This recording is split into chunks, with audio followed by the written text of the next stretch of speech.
Men and women both are equal నా ఉద్దేశంలో. Let me share you one story. ఒక అమ్మాయికి she had an interview in some other city which was around 300 kilometers far away from her city. Okay, so she said that she could manage the journey all alone ani, but her father was actually a bit worried about the decision. So instead of stopping her from going, he chose to go along with her and support and protect. So ఆ పాయింట్లో వాళ్ళ ఫాదర్కి అమ్మాయి మీద నమ్మకం లేక వస్తా అన్నారా? ఆయన కూడా అస్సలు కాదు కదా. Because if that is the case అసలు జాబే వద్దంటారు, బయటకు వెళ్ళొద్దంటారు. సో సొసైటీ ఇన్సెక్యూరిటీస్ వల్ల అమ్మాయిని ఒక్కదాన్ని బయటికి వదలలేక నేను కూడా వస్తా పదా అని చెప్పి తీసుకెళ్లారు.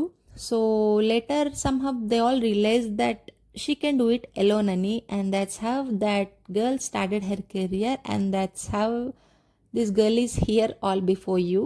ఎస్, నేను ఒక్కటే చెప్తాను గట్టిగా, ఒక అమ్మాయిని భయంతో ఎక్కడికి వెళ్ళొద్దు అని గట్టిగా హోల్డ్ చేస్తే అమ్మాయి అక్కడే ఉండిపోతుంది. ఒక్కసారి గో చేజ్ యువర్ డ్రీమ్స్ అని చెప్పి చూడండి. She can be the one, she will be the one definitely. Let her wings fly అబా. ఎందుకు సొసైటీ అది ఇది అని చెప్పి, ఈక్వల్ జెండర్ ఈక్వాలిటీ ఎక్కడికి వెళ్ళినా ఉండాలి కదా.